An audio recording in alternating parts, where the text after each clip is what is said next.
450 में आपको लगा के दे रहा हूँ। यकीन मुझे दानेदार वाली ग्रिप पे 500 रुपये रेट है भाई हो लचक वाली लेनी है 900 लचक 1000 वाली रुपया लेनी हो ना लचक वाली हाँ लेनी हो याद वो है सस्ती है पठान की। लचक वाली लेनी हो वो सस्ती है ये महंगी अच्छा है नहीं ना पाई प्लीज आपकी मेहरबानी होगी 450 रुपये में ना मैं 4.5 दे दूँ ज़्यादा रेट 3.5 नहीं दे होगा। दूँ। कितना अच्छा व्यू है ना। यहाँ पे लगता है वो लोग खेलते हैं नीचे। Nice nice very nice.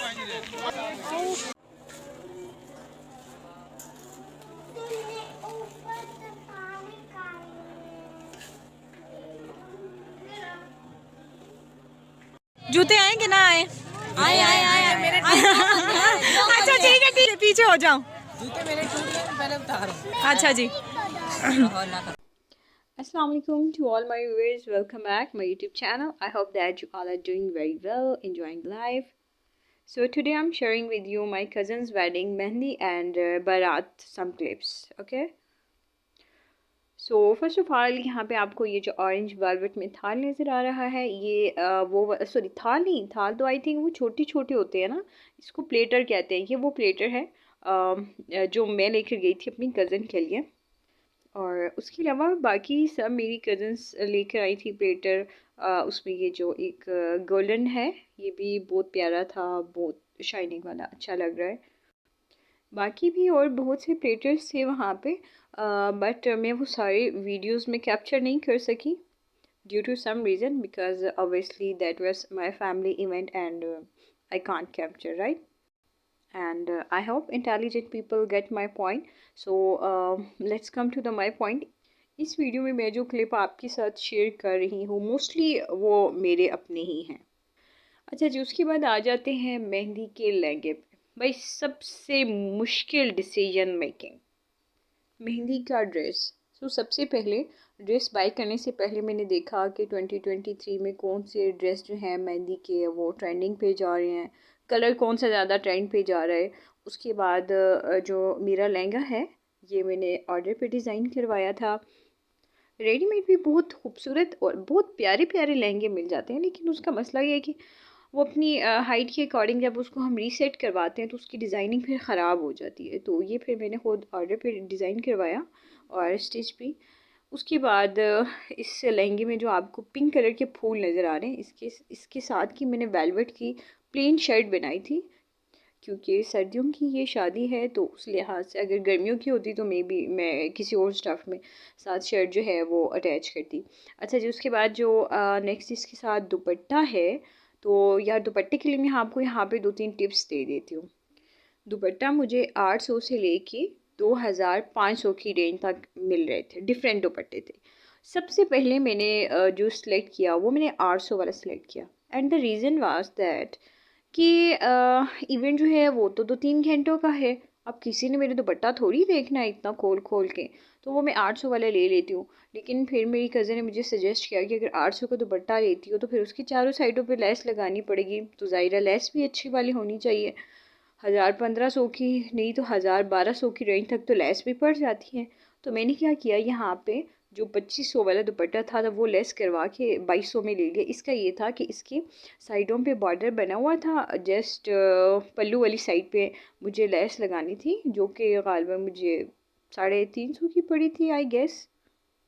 अगर आपके ख़ानदान में भी किसी की शादी हो तो आप याद रखिएगा कि आपने मेहंदी के लिए अगर लहंगा लेना है, चलो वो तो आपको अलग शॉप से बाई करना पड़ता है, लहंगे के साथ जो आपने शर्ट और दुपट्टा अटैच करना है वो आपने उसी शॉप पे जाना है जहाँ से लहंगे की चीज़ें मिलती हैं। 450 में आपको लगा के दे रहा हूँ। यकीन मुझे दानेदार वाली ग्रिप पे 500 रुपये रेट है भाई हो लचक वाली लेनी 900 है 1000 लचक वाली रुपया लेनी हो ना लचक वाली हाँ लेनी हो याद वो है सस्ती है पठान की। लचक वाली लेनी हो वो सस्ती है ये महंगी अच्छा है नहीं ना पाई प्लीज आपकी मेहरबानी होगी 450 रुपये में ना मैं 4.5 दे दूँ ज़्यादा रेट 3.5 नहीं दे होगा। दूँगी सुपर।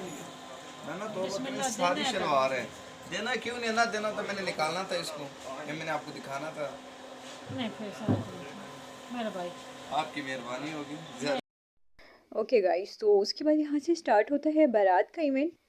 तो बारात वाले दिन हुआ यूँ कि मैंने भी, मेरी सब कज़न्स ने भी, हमने भी बनवाए हुए थे पतले फैंसी कपड़े, मतलब मोटे नहीं थे, सर्दियों वाले। वैसे तो जहाँ पे शादी थी मेरी कज़न की, वहाँ पे उस इलाके में दिन में बहुत ज़्यादा गर्मी होती है, सिर्फ अभी तक शाम ही सर्दी होती है, मतलब कि दिन को धूप होती है। और उस दिन हुआ यूँ कि सुबह सवेरे धूप निकली नहीं। तो बस जी, फिर क्या था, हमने अल्लाह से दुआएं मांगना शुरू कर दी कि अल्लाह जी धूप निकल रहा है, क्योंकि बादल बन गए तो फिर ज़ाहिर है बहुत ज़्यादा ठंड हो जाती है। खैर लड़कियों के फैशन तो फिर भी काम नहीं होते हैं अगर बारिश शुरू हो जाए तो भी, लेकिन अल्लाह से हमने बहुत ज़्यादा दुआएं की। खैर वो तो अल्लाह ताला ने हमारी दुआ कबूल कर ली। अब हुआ यूँ कि बारात वाले दिन सुबह सवेरे मैं सो रही थी, तो मेरी एक कज़न मुझे कहती है कि उठ के जल्दी से कपड़े प्रेस कर लो, ये ना वो लाइट चली जाए। तो मेरी एक और कज़न ने कहा कि लाइट तो जाती नहीं है, आज भी लाइट नहीं जाएगी। अरे उस कमबख्त मारी की कोई ऐसी काली ज़बान, ठीक 9 बजे लाइट चली गई। फिर जब हमने पता करवाया तो पता चला कि जी लाइट तो आज 2 बजे आनी है, अब क्या करें। और 1 बजे बारात पहुंचनी थी। फिर ज़ाहिर है किसी ने बाल स्ट्रेट करने हैं, किसी ने रोल करने हैं, सबने कपड़े भी प्रेस करने थे। खैर जैसे तैसे करके लेडीज़ का तो हमने मैनेज कर लिया था।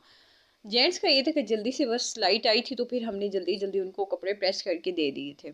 तो गाइस आपको मेरी ये नसीहत है कि आप जब भी किसी शादी पे जाएं, अगर घर का इवेंट है तो आप 1 या 2 दिन पहले ही अपने 3 दिन के इवेंट्स के कपड़े प्रेस करके रख दें।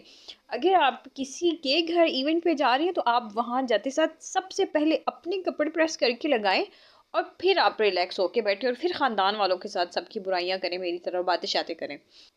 इससे पहले बड़ी ईद की फ़ौरन बाद मेरे मामू की बेटी की शादी हुई थी और उस पर भी ऐसे ही हुआ था। पता नहीं बारात का दिन था कि वलीमे का दिन था, लाइट ही चली गई थी और तभी हमारी बड़ी इंसर्ट हुई थी। खैर डीटो की तरह हम भी फिर बैठी रही थी, लाइट आई थी, कपड़े प्रेस किए थे, तो हमने फिर तैयारी शारी की थी अपनी। तो मैं आपको दोबारा ही नसीहत कर रही हूँ कि चाहे आपके घर का इवेंट है या आप किसी रिलेटिव में किसी के घर जा रहे हैं, आपने अपने कपड़े एडवांस प्रेस करके रख लेने हैं। एनीवे जल्दी से तैयार होने के बाद फिर हमने जल्दी से प्लेट में फूल वगैरह रखे, जो कुछ भी हमने करना था। फिर हम खड़े हो गए इस्तकबाल के लिए, मेहमानों को वेलकम किया, उसके बाद खाना शाना खाया। और अच्छा जी, उसके बाद यहाँ पे मैं थोड़ी सी पिक्चर्स शेयर कर रही हूँ, बाकी जो पिक्चर्स हैं वो इंशाल्लाह मैं एक पूरे व्लॉग में सारी आपके साथ शेयर करूँगी। और बस ये फिर इस खूबसूरत ढलती शाम के साथ बहन को, दुल्हन को हमने कह दिया अलविदा। अल्लाह ताला हर बेटी का, हर बहन का नसीब अच्छा करे। उसके बाद लास्ट पे यहाँ पे कुछ क्लिप्स शेयर कर रही हूँ, वो आप इंजॉय करें, मुझे अपनी दुआ में याद रखिएगा और कमेंट सेक्शन में आपने ज़रूर बताना है कि व्लॉग कैसा लगे। जूते आए कि ना आए? आए आए आए मेरे अच्छा ठीक है पीछे हो जाओ। जूते मेरे टूट गए, पहले उतारो। अच्छा जी ओके गाइस, साइम साथ हो तो आपने वीडियो के लास्ट में कमेंट करके बताने सम्मानी लुक एट हियर कि सबसे खूबसूरत हैंडसम बॉय कौन लग रहा है। Okay please comment below in section. और ये मेरी भी है। Nice nice very nice. मैं प्यारा लग रहा हूँ, मुझे पता है। If you like my vlog, please do subscribe my YouTube channel. Thanks for watching my video. Take care. Allah Hafiz.